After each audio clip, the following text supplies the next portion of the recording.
అలా దేవుని స్తోత్రం. మీ అందరికీ యేసు ప్రభు పేరట ప్రేమ వందనాలు చెల్లిస్తున్నాను. అందరూ బాగున్నారండి? దేవుని దయలో దేవుని కృపలో మీరందరూ ఎదగాలి. అది దేవుని చిత్తమై ఉన్నది. ఈ వాక్యం ఉంటున్న ప్రతి కుటుంబానికి దేవుడు శుభం చెప్పుచున్నాను. ఇప్పుడు ఒక వాక్యం మనం ధ్యానం చేసుకుందాము. మొదటి రాజుల గ్రంథము 15వ అధ్యాయము 5వ వచనం.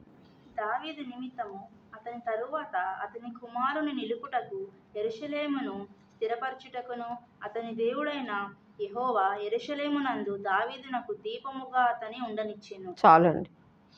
చూడండి, దేవుడు మనకి ఏం చెప్తున్నాడంటే, మీరు లోకానికి వెలుగై ఉన్నారు, లోకానికి మీరు ఉప్పై ఉన్నారు. యేసుప్రభు వారు చెప్పిన మాట. యేసు రక్తంలో కడగబడినటువంటి ప్రతి ఒక్కరు దేవుడు మనల్ని ఎలా చేశాడంటే ఉప్పుగా చేశాడు, ఆ తర్వాత వెలుగుగా చేశాడు. ఉప్పుగా అంటే అనేకులకు మనం రుచికరంగా ఉండాలి, మన మాటలు ఉప్పు వేసినట్టు ఉండాలి, రుచికరంగా మాట్లాడాలి. దేవుని స్తోత్రం. మేము యేసు ప్రభువులోకి వెళ్ళిన కొత్తలో మమ్మల్ని యేసు మార్గంలోకి నడిపించినప్పుడు ఒక సహోదరి మమ్మల్ని యేసు మార్గంలోకి ఆమె చూపించింది, పరిచయం చేసింది, మందిరాన్ని పరిచయం చేసింది. ఆల్రెడీ ప్రభు మాకు తెలుసు, కానీ ప్రార్థన చేసుకుంటున్నాం తెలుసు, కానీ యేసే నిజమైన దేవుడని మాకు తెలియదు. అన్ని దేవుళ్ళో ఒక దేవుడని ప్రార్థన చేసుకుంటా ఉన్నప్పుడు దేవుడు ఏం చేశాడంటే ఒక వ్యక్తిని దేవుడు మా అమ్మ దగ్గరికి నడిపించాడు. చూడండి, కొర్నేలి ఇంటికి పేతురు దర్శనమిచ్చి కొర్నేలికి కూడా దేవుడు దర్శనమిచ్చాడు. పేతురుకు కూడా దేవుడు దర్శనమిచ్చి ఎలాగైతే నడిపించాడో అలాగా దేవుడు ఒక స్త్రీని మా ఇంటికి పంపించి, దేవుని స్తోత్రం, మమ్మల్ని ఆ స్త్రీ ద్వారా రక్షణలోకి నడిపించాడు. ఒక సంఘానికి దేవుడు మమ్మల్ని పరిచయం చేశాడు. దేవుని స్తోత్రం. ఎవరైనా భక్తి చేస్తున్నా, అది ఏ భక్తి చేసినా దేవుని స్తోత్రం, దేవుడు ఏం చేస్తాడంటే ఆ వ్యక్తిని పట్టుకొని ఆ భక్తిలోకి ఎలా నడిపించాలో ఆయనకి తెలుసు. దేవుని స్తోత్రం. ఒక్కోసారి ఆలోచన చేస్తే అసలు ఈ భక్తిలోకి మేము ఎలాగొచ్చాం మాకే తెలియదు. దేవుని స్తోత్రం. అది దేవుని కృప. మనం ఇలాగ వచ్చాము, మనం ఇలాగ నిలబడ్డాము అంటే అది మన అదేంటంటే మన వల్ల కాదు, అది దేవుని వరము, అది దేవుని కృప. మనల్ని ప్రేమించి మొదట దేవుడు మనల్ని ప్రేమించాడు. మొదట మనం ఆయన్ని ప్రేమించడం కాదు, ఆయన మొదట మనల్ని ప్రేమించాడు. దేవుని స్తోత్రం. అందుకనే యేసు ప్రభు వారు పత్రికల్లో ఏముంటుందంటే, మనం ఇంకనూ పాపులమై ఉండగా ఆయన మన కొరకు ప్రాణం పెట్టాడు. మనం ఇంకనూ పాపులమై ఉండగా, దేవుని స్తోత్రం, ఆయన మేము అలాగా విశ్వాస మార్గంలో మేము అలాగా వస్తున్నప్పుడు దేవుని స్తోత్రం ప్రార్థన చేసుకుంటున్నాం, రహస్యంగా ప్రార్థన చేసుకుంటున్నాం. దేవుని స్తోత్రం. అలాగా మేము ప్రార్థన చేసుకుంటా ఉన్నప్పుడు మందిరం తెలియదు, మాకు ఎటు వెళ్ళాలో మాకు తెలియదు, అసలు ఆలోచన కూడా లేదు. దేవుని స్తోత్రం. ఆ టైంలో దేవుడు ఒక వ్యక్తిని తీసుకొచ్చాడు. దేవుని స్తోత్రం. మాకు పిండి మరలు ఉండేవి, అక్కడ యేసు ప్రభు ఫోటో పెట్టుకునేవాళ్ళం. మాకు అక్కడికి ఒక స్త్రీ వచ్చి, ఏంటమ్మా మీరు ప్రార్థన చేసుకుంటారా అని అడిగింది. అప్పటికే మా ఇంట్లో ఏమి బొమ్మలు లేవు, ఆ యేసు ప్రభు వారి ఫోటో మాత్రం ఉండేది. అది మేము పిండి మరలు ఉండేవి మాకు, అక్కడ మేము ఆ ఫోటో పెట్టుకునేవాళ్ళం. ఆమె వచ్చి మీరు ప్రార్థన చేసుకుంటారా అంది. ఆమె క్రైస్తవ బిడ్డ. ప్రార్థన చేసుకుంటామనంటే ఆవిడ మా దగ్గర కూర్చొని ఆమె వస్తే మాకు ఎంత సంతోషమో దేవుని. ఎందుకనంటే అందుకనే దేవుని పిల్లలు, దేవుడు చెప్తున్న మాట అంటే, మీరు వెలుగై ఉన్నారు, అనేకులకు ఉప్పై ఉన్నారు. ఆమె వస్తే మాకండి మా సమస్యలన్నీ తీరిపోయినట్టు, మా హృదయము తెప్పరిల్లినట్టు, ఏదో సేద తీరినట్టు, మా హృదయములో భారమంతా పోయింది అన్నట్టు మేము ఉండేవాళ్ళం. దేవుని స్తోత్రం. ఆమె వస్తే నిజంగా దేవుడు వచ్చినట్టు ఉండేది మాకు.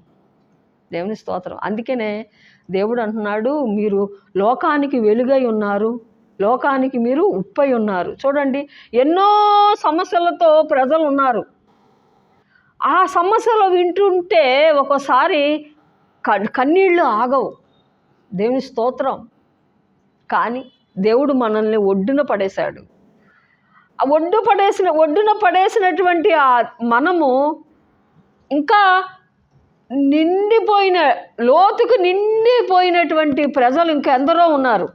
వారి సమస్యలతోటి, ఇరుకులతోటి, ఇబ్బందులతోటి, దేవుని స్తోత్రం, రోగాలతోటి, అప్పులతోటి, జటిలమైన సమస్యలతోటి, దేవుని స్తోత్రం, కుదరని రోగాలతోటి, చిక్కులుగా ఉన్నటువంటి ఆ సమస్యల్లోంచి ప్రజలు ఎందరో నలిగిపోయి పీకల దాకా మునిగిపోయి ఉన్నారు.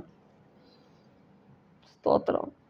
అందుకని అట్లాంటి వారి కోసం మనల్ని దేవుడు ఒడ్డున పడేశాడు కదా.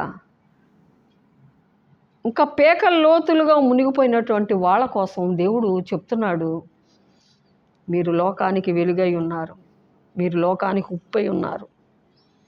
దేవుని స్తోత్రం. ఇక్కడ దావీదును బట్టి, దావీదు నిమిత్తము అతని తరువాత అతని కుమారుని నిలుపుటకును, యెరూషలేమును సిద్ధపరచుటకును, అతని దేవుడైన యెహోవా యెరూషలేమునందు దావీదునకు దీపముగా అతన్ని ఉండనిచ్చెను. చూడండి, దావీదు దేవుడంట. చూడండి, మన దేవుడు అసలు ఆయన్ని మనం వర్ణించలేమండి. దేవుని స్తోత్రం. దావీదు దేవుడంట. దేవుడు ఏమంటాడంటే, నేను అబ్రహాము దేవుడను, నేను ఇస్సాకు దేవుడను, నేను యాకోబు దేవుడను. మనం కూడా అలాగ పిలిపించుకోవాలండి. దేవుని స్తోత్రం. స్తుతులు వందనాలు చెల్లిస్తున్నాను. ఇక్కడ దావీదు ఏమంటున్నాడు, దేవుడు ఏమంటున్నాడంటే, నేను దావీదు దేవుడను. దేవుని స్తోత్రం. దావీదు నిమిత్తం అతని తరువాత అతని కుమారుని నిలుపుటకు, దావీదు తర్వాత తరం తన కుమారుని నిలుపుటకు యెరూషలేమునందు స్థిరపరచుటకును, అతని దేవుడైన యెహోవా యెరూషలేమునందు దావీదునకు దీపముగా ఉండనిచ్చెను. అందుకనే దేవుడు అంటాడు, మనకి దేవుడు అనేకులకు వెలుగుగా మనల్ని చేశాడు. ఆమేన్.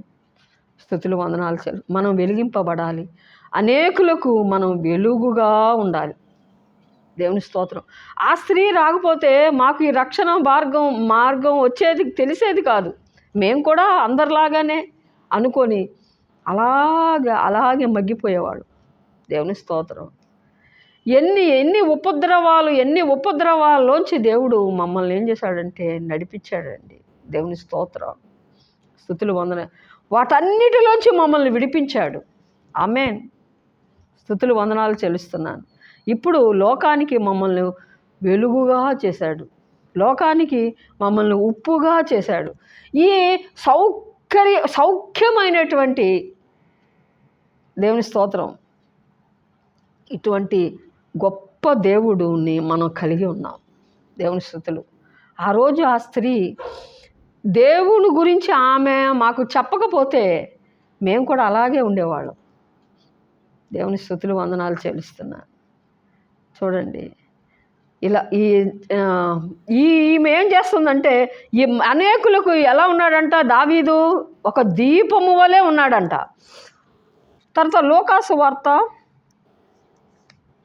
12వ అధ్యాయము 35వ వచనం. నీ నడుములు కట్టుకొని యుండుడి, మీ దీపములు వెలుగుచుండునియుడి. ఒక్కటే, మీ నడుములు కట్టుకొని యుండుడి, మీ దీపములు వెలుగుచుండనీయుడి. ఏం చేయాలంట? మనం నడుము కట్టుకోవాలంట. దేవుని స్తోత్రం. దేవుని వాక్యము యెహోవా పెట్టినటువంటి దేవుడు అంట మనకి దేవుని వాక్యము, దేవుని ఆత్మ యెహోవా పెట్టిన దీపము. దేవుని స్తోత్రం. యెహోవా ఆత్మ దేవుడు మనకు పెట్టినటువంటి దీపాలు మనం. దేవుని స్తోత్రం. వాటిని మనం ఏం చేయాలి? వెలగనివ్వాలి. దేవుని స్తోత్రం. అనేకులకి వెలుగుగా మనం ఉండాలండి. అలాగా మరుగున పడిపోకూడదు. అనేకులకు వెలుగుగా ఉండాలి. ఆ స్త్రీ మా దగ్గరికి రాకపోతే ఈ రక్షణ వార్త మా దాకా వచ్చేది కాదు. దేవుని స్తోత్రం. యేసు ప్రభు తెలుసు, అంతే. ప్రార్థన చేసుకుంటున్నాం, అంతే. కానీ సంఘక్రమం, సంఘములో ఉంటేనే ఆ లింకు, దేవుడికి మనకి ఒక లింకు సంఘం. దేవుని స్తోత్రం. అందుకనే దేవునికి నరునికి మధ్యవర్తి ప్రభువు అయినటువంటి యేసుక్రీస్తు. సంఘములోకి ప్రతి వ్యక్తి అలాగా 4 గోడల మధ్య ప్రార్థన చేసుకోవటం దేవుని చిత్తం కాదు. సంఘములోకి వెళ్ళాలి. దేవుని స్తోత్రం. అక్కడే నూనె దొరుకుద్ది మనకి. దేవుని స్తోత్రం. మీ నడుము కట్టుకొనుడి, మీ దీపములు వెలగనీయుడి. దేవుని నడుము కట్టుకొనంట మన దీపాలని వెలగనివ్వాలంట. దేవుని స్తోత్రం. ఆ దీపములో ఎప్పుడు నూనె పోస్తూ ఉండాలి మనం. అందుకే నా ఆత్మని ఆర్పకుడి. మనం ఆ నూనె పోస్తూ ఉండాలి. నూనె పోయటం అంటే ఏంటి? మనం ప్రార్థన చేస్తూ ఉండాలి. ప్రార్థన చేస్తూ ఉంటే ఆ నూనె దేవుని స్తోత్రం, నూనె మనం పోస్తున్నట్టు. అప్పుడు మనం అనేకులకు వెలుగుగా ఉంటాం. దేవుడి మాటలు దీవించునుగాక. మనం ప్రార్థన చేసుకుందాం. పరిశుద్ధుడా యేసు, ఈ వాక్యం వింటున్నటువంటి ప్రతి ఒక్కొక్కరు నాయన నువ్వు దర్శించి, నాయన అనేకులు నువ్వు వెలుగుగా చేయమని, ఈ వాక్యం వింటున్న ప్రతి ఒక్కరిని నువ్వు వెలుగుగా చేసి అనేకుల్ని వెలిగించేవారుగా ఉండుటకు సహాయం చేయమని యేసు ప్రభు పేరట అడుగుచున్నాం తండ్రి. ఆమేన్.